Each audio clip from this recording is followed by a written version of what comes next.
Presidente, nos últimos anos, o Judiciário, em especial o Supremo, assumiu um protagonismo na nossa sociedade. E nós percebemos em determinados momentos que o Judiciário tem tido dificuldade em lidar com esse protagonismo. Tribunal Regional Eleitoral de São Paulo e a sua presença aqui é um reflexo desse protagonismo. Tem capacidade, está preparado para lidar com esse protagonismo ou o Judiciário ainda é mais travado em relação aos demais poderes com essa cobrança social, com esse controle social? Eu não sei se há um travamento. Como eu disse, eu sou da época ainda que o juiz fala nos autos. Né? Então se fala do Supremo, às vezes tem muitas pessoas, muitos ministros do Supremo que falam fora dos autos. Eu, por exemplo, costumo falar apenas dentro dos autos. Né? E ainda no critério que eu acabei de dizer, agora na eleição da capital, houve muita agressão, houve muito xingamento, e muitas pessoas chegavam para mim e falaram, olha, determinado candidato X, por que ele não pode ser retirado da urna? Porque a legislação permite. Se eu tirasse da urna por um fato, uma agressão, alguma coisa, eu estaria sendo ativista, estaria agindo fora da lei. Então, se é ficha limpa, preencheu aqueles requisitos, vai para a urna. Tanto que hoje nós temos uma quantidade enorme de vereadores, prefeitos, parece que em São Paulo são 5... Não, aqui em São Paulo temos 16 ou 17 prefeituras, prefeito que foi eleito, só que ele está impugnado e ainda está sujeito a recurso. Então, pode ser que ele assuma a sua cadeira ou não, vai depender do resultado. Mas me perguntavam antes, por que não tira da urna? Porque eu não posso, porque a única forma é o rito ordinário, que é a AIGE. A AIGE é aquela ação de investigação judicial eleitoral que tem um rito mais lento. Então, se uma pessoa eleita for condenada nessa AIGE, ela pode ter o seu registro cassado e ficar inelegível por 8 anos. Mas antes, não colocar na urna pode ser uma censura. E se alguém fizer isso, aí vão falar, olha, fez uma censura. Então, é aquela situação que a gente fica entre a cruz e a espada. Né? Pelos instrumentos que eu tenho, a pessoa preencheu os critérios objetivos e ingressa. Não preencheu, vamos analisar durante uma AIGE. Desculpe, voltando ao que você falou, vocês falaram do PCC. Claro, claro. Nós trabalhamos com relatório de inteligência. Eu vou dizer isso porque eu já falei em outro local. Nós recebemos um relatório de inteligência de várias... Nós temos a nossa inteligência do tribunal e temos várias outras inteligências que colaboram conosco, Polícia Militar, Polícia Federal e etc. Veio uma relação de vários candidatos suspeitos de fazerem parte de uma organização criminosa. Aí é aquela história, é um suspeito? É, mas ele está na urna? Tá. Como é que eu vou tirar de lá? Eu não posso. Sim. A gente não pode ter uma atitude prévia, a gente tem que correr atrás do prejuízo depois. Então, o que a nossa inteligência do tribunal fez? Daquela lista de candidatos, nós separamos os que estão eleitos. Temos 10. E aí? Então, agora é o trabalho de inteligência, de pegar esses 10 que foram eleitos, pegar esse trabalho de inteligência e entregar para o Ministério Público Eleitoral da cidade para que ele entre com uma AIGE. Nessa AIGE, ele vai falar, olha, você recebeu o fundo partidário? Eu recebi quanto? 30 mil. Pô, mas espera aí, mas pela sua prestação de conta aqui, você gastou muito mais. Nós fazemos cruzamento. Aliás, o nosso sistema de cruzamento ele é muito bom, é quase que semelhante à Receita Federal. A gente cruza a fatura do cartão de crédito, cruza informações da associação comercial. Aí você cruza lá e fala, espera aí, você recebeu 30 mil. Mas pelo seu cartão de crédito, pelo monte de batimento que nós alegamos, você recebeu 100 mil. De onde veio os outros 70? Se o cidadão for integrante de uma organização criminosa, de onde que vem esses 70? Todo mundo já sabe. Né? Então, eu não posso descobrir isso antes da urna.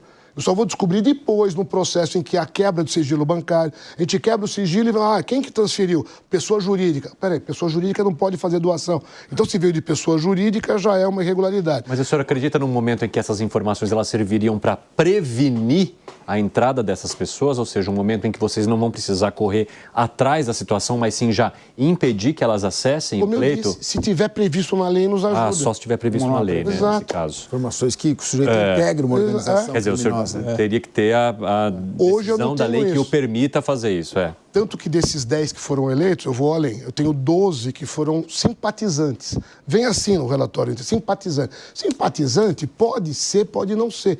Eu não posso, eventualmente, tirar o cargo dele que foi eleito por ser simpatizante. Nós temos do quê? Uns 80 mil presos provisórios que votam no estado de São Paulo? Não, provisórios... acho que menos. Que votam. Votam, não, menos. Com 20% de abstenção, porque nós temos tem uns 300 mil que são presos aqui no estado. Sim. 40% e 20 mil presos, se tiver 20% de abstenção, esse cálculo que eu estava fazendo. Já elege...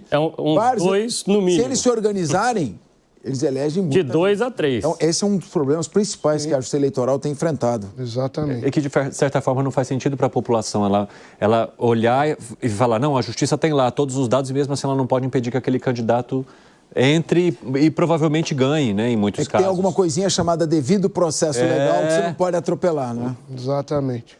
Vai lá, Nelson, você queria justamente falar sobre isso? É que já que o senhor fala sobre mudança na lei, previsão legal, presidente, eu queria falar sobre o projeto do novo Código Eleitoral que está tramitando no Congresso Nacional e que trata, na verdade, é uma condensação com modernização de vários pontos já existentes, né? Desincompatibilização, os prazos, como é que conta o prazo de inelegibilidade, questão envolvendo pesquisas, enfim. Na sua visão, como presidente do TRE, qual é o principal ponto que a gente precisa modernizar na nossa legislação eleitoral, para além dessa sugestão que você já nos deu de prevenção contra o crime? As sugestões têm várias. Eu não analisei profundamente nessa reforma, porque era para ter sido na última eleição, não foi, era para ter sido nessa, não foi. Ainda está em andamento esse projeto. Mas, por exemplo, uma coisa que eu sei que vai num projeto deverá sair é essa análise de prestação de contas. Hoje, como eu disse agora há pouco, a inteligência artificial pode nos ajudar nesse controle, mas pelo que eu vi da reforma, isso sairia do Poder Judiciário e cada partido seria responsável pelo julgamento das contas. Uma coisa, lá vou eu entrar numa situação difícil. Eu acho que tem muito partido nesse país. Muitos. Tem muitos partidos pequenos que não têm representação, mas recebe verba eleitoral, recebe o fundo partidário. Então, de novo, agora vamos voltar. Eu posso tirar um candidato complicado da urna? Não posso. Quem pode fazer isso? O partido. Não foi o partido que deu a legenda? Sim. Percebeu que o candidato é complicado? Retira a legenda. O partido pode fazer esse controle. O partido é uma sociedade privada, recebe dinheiro público para poder desenvolver a campanha. Mas aí a gente dependeria de uma sociedade muito bem intencionada, né? Sim. Mas aí responsabilização do partido, por exemplo. Responsabilização do partido. Olha, você deu a legenda para um candidato que depois se percebeu que era totalmente sem nenhuma condição de pleitear um cargo público para o legislativo, para o executivo, sei lá o que for. Retira. Não vou retirar, eu sou o dono do partido, eu dou para quem eu quiser. Paga uma multa, tem uma sanção, pode ser cassado até a própria inscrição do partido. Então, eu acho que a legislação, se ela for mais severa em relação aos partidos... Porque vamos aqui entre nós, de 30 e poucos partidos, a gente conhece quantos que foram? 5, 6? Os outros são partidos totalmente inexpressivos. Inexpressivos que não tem... 36 partidos, hoje são 29, 36 ideologias diferentes. Não? Não tenho. Vai lá, Capês, aproveite. Eu queria aproveitar um tema mais polêmico. A questão da fake news. Fake news, se a gente fizer a tradução literal, é notícia falsa. Agora, como é que a Justiça Eleitoral está analisando o eventual abuso nas alegações dos candidatos quanto a fake news? Porque uma opinião desairosa, uma crítica, uma colocação, muitas vezes um ponto de vista pode ser considerado falso, mas é um ponto de vista. Qual o limite para estabelecer que um candidato efetivamente está praticando fake news e não expressando uma opinião, um ponto de vista divergente ou mesmo um equívoco? Alguém diz, no meu modo de ver, a Terra é quadrada. Eu acho que a Terra é quadrada. Essa é uma informação que deveria ser retirada, por exemplo, das publicações, das redes, ou simplesmente a opinião dele? É isso que eu queria saber. Qual o limite para você estabelecer o que é mesmo uma fake news capaz de influenciar uma eleição e o que é opinião? Isso porque ele disse que é meu amigo e me coloca numa situação... Ele falou que é meu amigo. O senhor entendeu de onde vieram as cascas de banana. Não precisa de inimigo, né? E como eu falei nos bastidores, eu não tenho interferência nenhuma sobre as perguntas dos meus Eu não convidados. sei, é verdade. Você perguntando a opinião.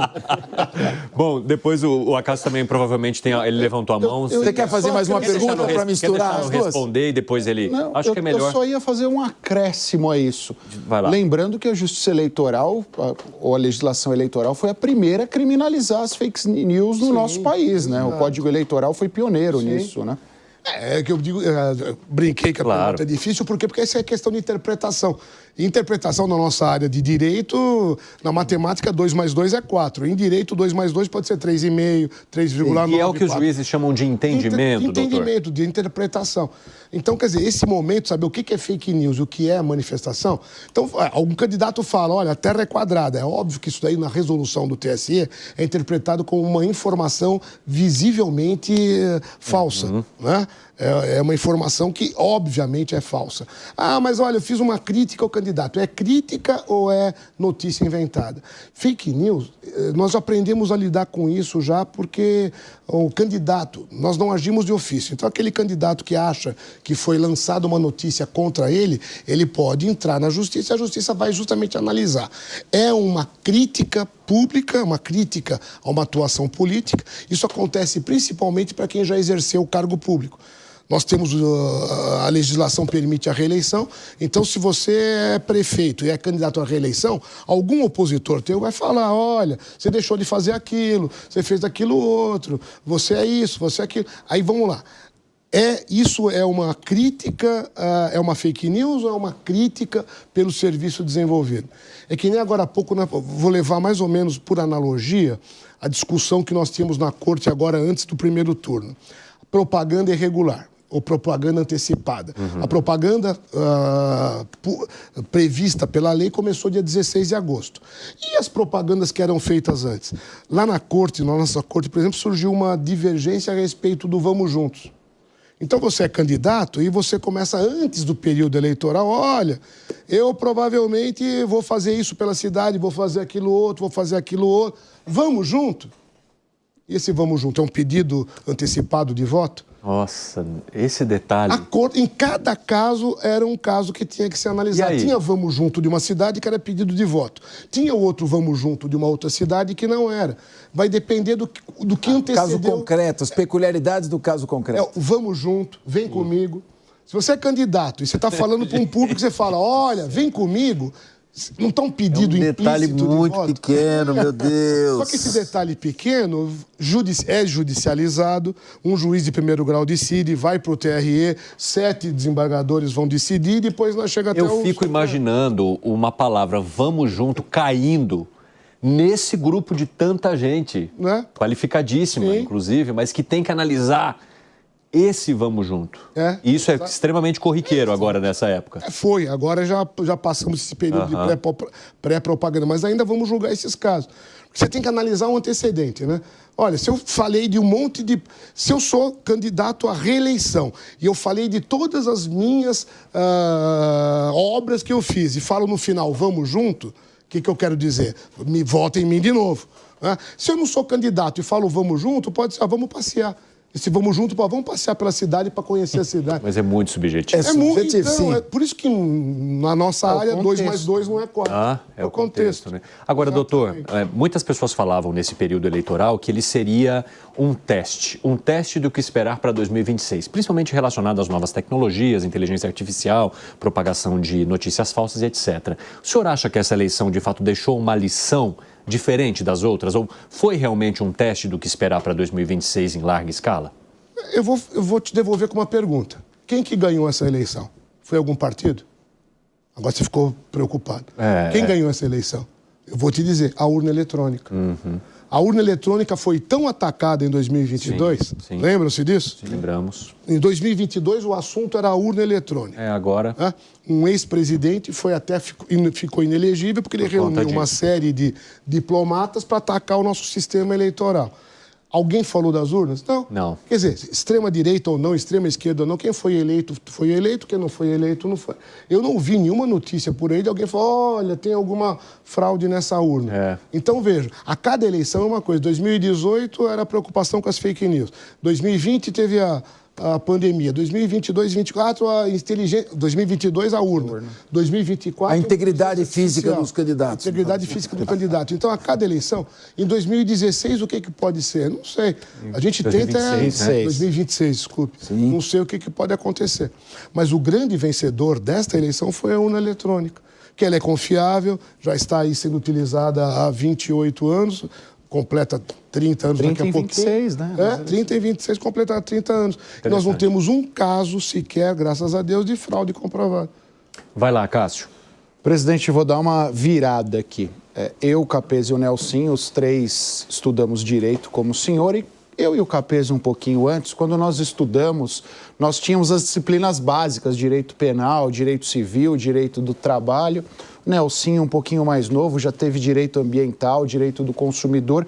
E como ciência jurídica, o direito eleitoral está ganhando força nos últimos tempos. O senhor vê esse fenômeno como positivo? E para quem pensa em seguir no direito eleitoral profissionalmente, que sugestões o senhor daria? Não, é positivíssimo. Em várias faculdades já constam no seu currículo como já tem essa matéria, essa disciplina de direito eleitoral.